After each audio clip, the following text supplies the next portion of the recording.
పిత పుత్ర పవిత్రాత్మ నామమున ఆమేన్. క్రీస్తునాథుని యందు మిక్కిలి ప్రేమ గల ప్రియమైన సహోదరి సహోదరులారా, ఈనాడు మనము పెంతెకోస్తు పండుగను ధ్యానిస్తూ ఉన్నాం. ఈ పెంతెకోస్తు పండుగ పఠనాలని చూసినట్లయితే అపోస్తల కార్యములు 2వ అధ్యాయము పవిత్ర వచనములు 1 నుండి 11 వరకును, 2వ పఠనాన్ని పునీత చిన్నప్ప గారు కొరింథీయులకు రాసిన మొదటి లేఖ 12వ అధ్యాయము 3వ వచనం నుండి 7వ వచనము మరియు 12, 13 వచనాలని ధ్యానిస్తున్నాం. పవిత్ర సువిశేష పఠనాన్ని యోహాను రాసిన సువిశేషము 20వ అధ్యాయము 19వ వచనం నుండి 23వ వచనం వరకు ధ్యానిస్తూ ఉన్నాం. ప్రియ సహోదరి సహోదరులారా, ఆధునిక మనిషిని ఎముకల గూడుగా నడుస్తున్న అస్థిపంజరంగా చాలా భావగర్భతంగా మరి హ్యాలోడ్ మ్యాన్ అనేటువంటి పద్యంలో రచయిత టిఎస్ ఈలియట్ వర్ణిస్తూ ఉన్నాడు. అంటే ఒక అస్థి పంజరంగా వర్ణిస్తూ ఉన్నాడు.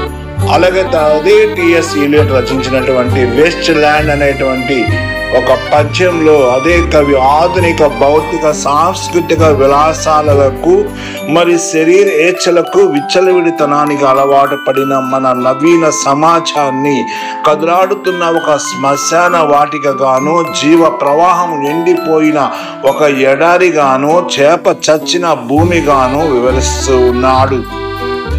ఈ 2 పద్యాలు కూడా జీవపూర్ణితనిచ్చు ఆధ్యాత్మిక చింతన సంస్కృతులకు దూరమైనటువంటి ఆధునిక మనిషి యొక్క బ్రతుకుకు భాష్యాలని తెలియచేస్తున్నాయి.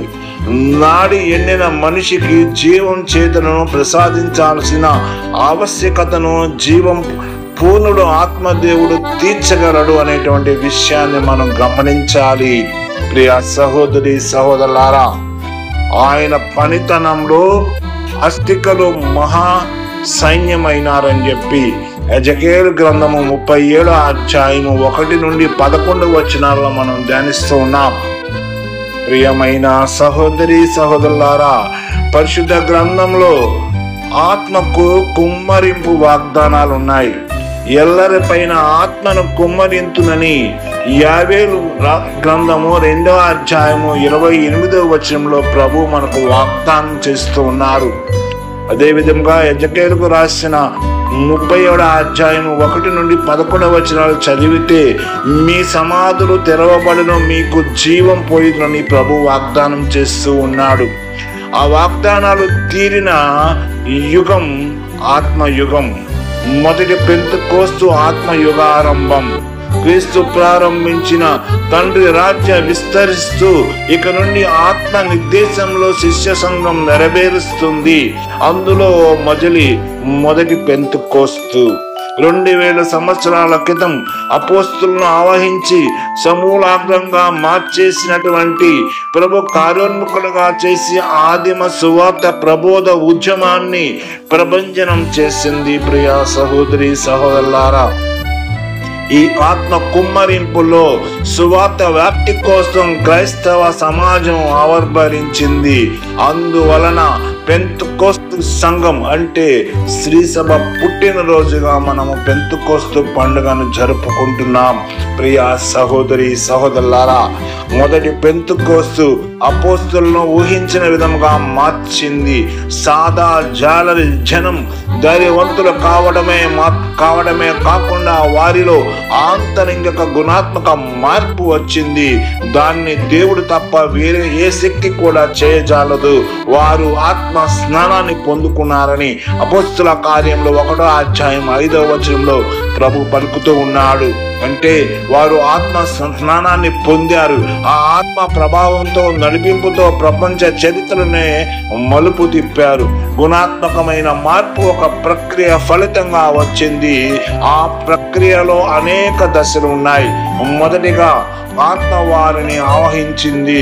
వారి చుట్టూ వీచిన హోరు గాలి వారి గుండా 3000 హృదయాలను ఆవరించింది, తాకింది, ప్రభావం చేసిందని అపోస్తల కార్యములు 2వ అధ్యాయము 2వ 22వ వచనం మనం చదువుతూ ఉన్నాం.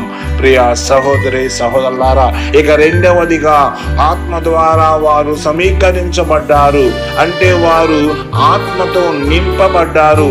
నింపబడటమే కాకుండా వారి ఆత్మల్ని పరిశీలించుకుంటే వారిలో మార్పు కనపడుతూ ఉన్నది. ఆత్మ పిలుపుతో వారందరూ కూడా దేవునితో ఏకమయ్యారు. శిష్య సంఘంగా సామూహిక జీవనాన్ని జీవించారు. పాత పద్ధతుల్లో జీవించలేక ఆత్మ పద్ధతుల్లో జీవించారని అపోస్తల కార్యము 4వ అధ్యాయము 34 నుండి 37 వచనాల్లో మనం చూస్తున్నాం. ఇక మూడవదిగా ఆత్మ దివ్య శిల్పి. వారిని రూపాంతరం పొందించి వారిని క్రీస్తు సారూప్యతలోనికి మార్చారు. ఒక ఉదాహరణ ఏమిటంటే భక్త స్టీఫన్.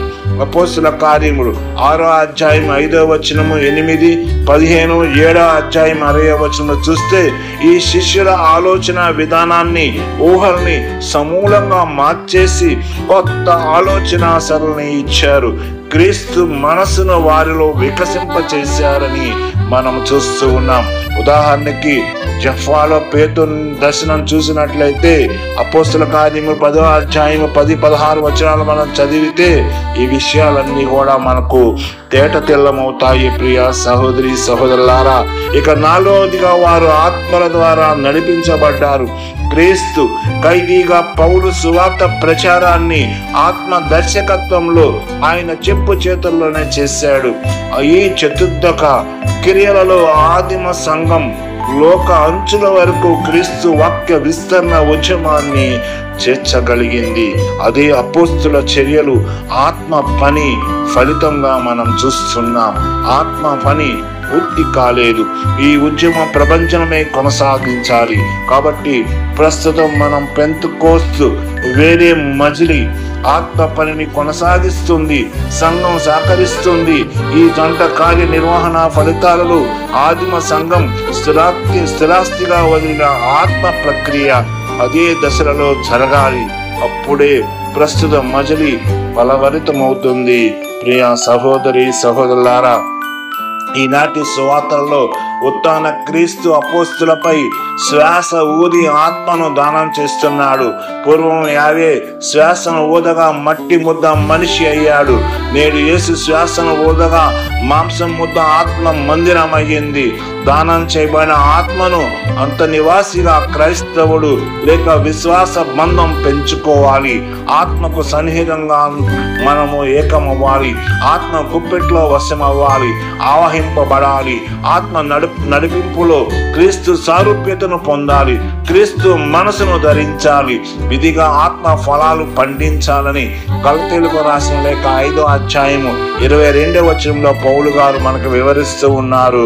ప్రియ సహోదరి సహోదరులారా, భద్రమైన అభ్యంగంలో ఆత్మ కుమ్మరింపును పొందిన విశ్వాసి క్రైస్తవ జీవిత పరిశుద్ధ దశలో ఎదుగుతూ క్రీస్తు రూపంలో క్రీస్తు మనస్తత్వాన్ని పొందుతూ సంఘ జీవితానికి అలవాటు పడుతూ సంఘ కార్యక్రమాల్లో ఉద్దేశపూర్వకంగా పాలు పంచుకుంటూ ఆత్మ సహవాసంలో ప్రేమ, ఆనందము, శాంతి, సహనము, దయ, మంచితనము, విశ్వసనీయత, సాత్వికత, నిగ్రహాన్ని భూషణంగా గల సాక్షిభూత జీవితాన్ని జీవిస్తూ సువార్త ప్రచారకులుగా వాక్కు విస్తరణలో భాగస్వాములు కావాలి.